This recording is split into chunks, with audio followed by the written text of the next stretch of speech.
Hello friends, welcome to the channel.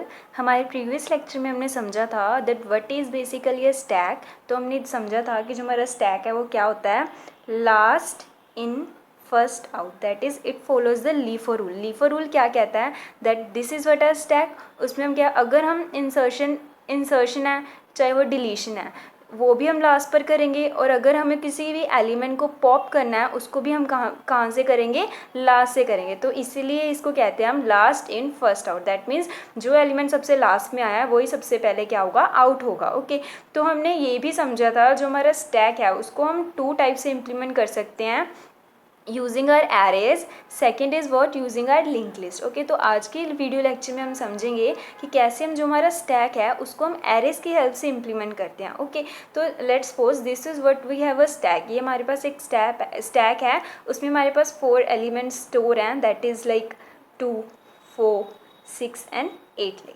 Okay, तो इसका top कितना है हमारे पास, 4। इसका टॉप है हमारे पास 4। टॉप क्या होता है, बेसिकली जहाँ तक जो हमारा लास्ट एलिमेंट है वो स्टोर्ड होता है उसको हम बोल देते हैं टॉप। तो इसको हम एरेज की हेल्प से कैसे इंप्लीमेंट करेंगे, सिंपली हमें पता है एरे क्या होता है, ये कॉन्टिग्यूअस मेमोरी एलोकेशन एलिमेंट्स को स्टोर करता है कॉन्टिग्यूअस मेमोरी एलोकेशन में। जस्ट अगर हम इस स्टैक को रोटेट कर देंगे तो हम देख सकते हैं कि वो एक एरे की फॉर्म में चेंज हो रहा है। ओके, जिसमें जो फर्स्ट एलिमेंट है वो यहाँ पर है, second, third, fourth and these and so on. Okay, this is what the top. जो हमारा एरे का एंड होगा वही क्या होगा, टॉप होगा। तो हम एरेज की हेल्प से इसको ऐसे इंप्लीमेंट कर सकते हैं, अगर हमें किसी भी पर्टिकुलर एलिमेंट को इंसर्ट करवाना है तो टॉप +1 पोजीशन पर हम क्या करवा देंगे, इंसर्ट करवा देंगे। अगर डिलीट करना है तो टॉप में माइनस माइनस कर देंगे, दैट इज़ यहाँ पर आ जाएंगे। Okay, so this is what our basic implementation of our stack using arrays. Okay, it is very simple.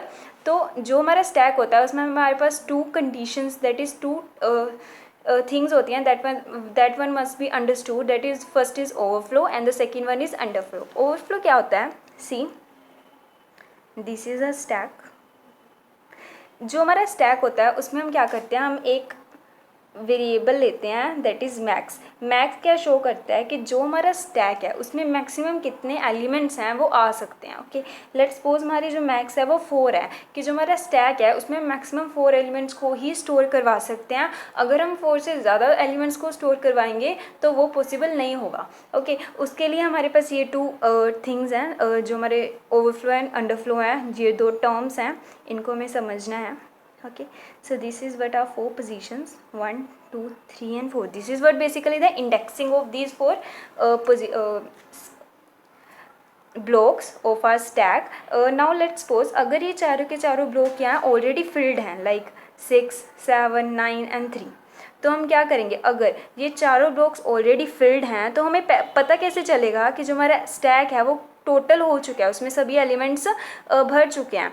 तो अगर ये कंडीशन हो जाती है कि जो हमारा टॉप है वो मैक्स के इक्वल हो जाए, that is top is equal to our max, तो उस कंडीशन में हम बोल सकते हैं टॉप है वो मैक्स के इक्वल हो जाए, तो हम कह सकते हैं कि जो हमारा स्टैक है वो क्या हो चुका है, ओवरफ्लो हो चुका है। दैट मीन्स अब हमारे स्टैक में उतने एलिमेंट्स इनफ हो चुके हैं कि और एलिमेंट्स हम इंसर्ट पुश नहीं करवा सकते हैं। Okay, let's take an example of a bucket. हम बकेट में पानी को डालते हैं, अगर बकेट में टोटल जो हमारा वाटर है वो कंप्लीट हो जाता है, और अगर हम उससे ज़्यादा पाएँ तो वो क्या, जो वाटर ड्रॉप्स हैं वो नीचे गिरनी, फॉल होनी शुरू हो जाती हैं। That is what the overflow condition in are stack. अगर हम 4 से ज़्यादा एलिमेंट, 5th एलिमेंट को इसमें इंसर्ट करवाना चाहेंगे तो वो इंसर्ट नहीं होगा, और जो हमारा स्टैक है वो ओवरफ्लो जो मैसेज वो हमें दे देगा। ओके, और इसी के साथ जो हमारा अंडरफ्लो है वो क्या होता है, see this is a stack, ठीक है, दिस। और अंडरफ्लो क्या होता है, अगर हमारे स्टैक से हमने सभी एलिमेंट्स को डिलीट कर लिया हो, स्टैक में कोई भी एलिमेंट हमारे पास नहीं हो, और still we want to delete some element from our stack, and हमें नहीं पता है कि हमने सभी एलिमेंट्स को डिलीट कर लिया है, स्टैक खाली है, तो उसको बताने के लिए हम अंडरफ्लो को यूज़ करते हैं। दैट इज़ अगर जो हमारा टॉप है वो किसके इक्वल हो जाए, 0 के। 0 शोज दैट जो हमारा टॉप है वो क्या है, 0 है। दैट मीन्स कोई भी एलिमेंट हमारे स्टैक में नहीं है, तो उसके लिए हम यूज़ करते हैं अंडरफ्लो को। अगर हमारा स्टैक कम्प्लीटली एम्प्टी हो जाता है तो हमें पता चल जाता है that stack is what an underflow. Okay, so these are the 2 terms. Okay, तो ये तो थी हमारी स्टैक की इम्प्लीमेंटेशन की बेसिक्स, कि कैसे हम इम्प्लीमेंट करते हैं। नाउ वी विल अंडरस्टैंड कि कैसे हम प्रोग्रामेटिकली हमारे स्टैक को इम्प्लीमेंट करते हैं यूजिंग एरेज।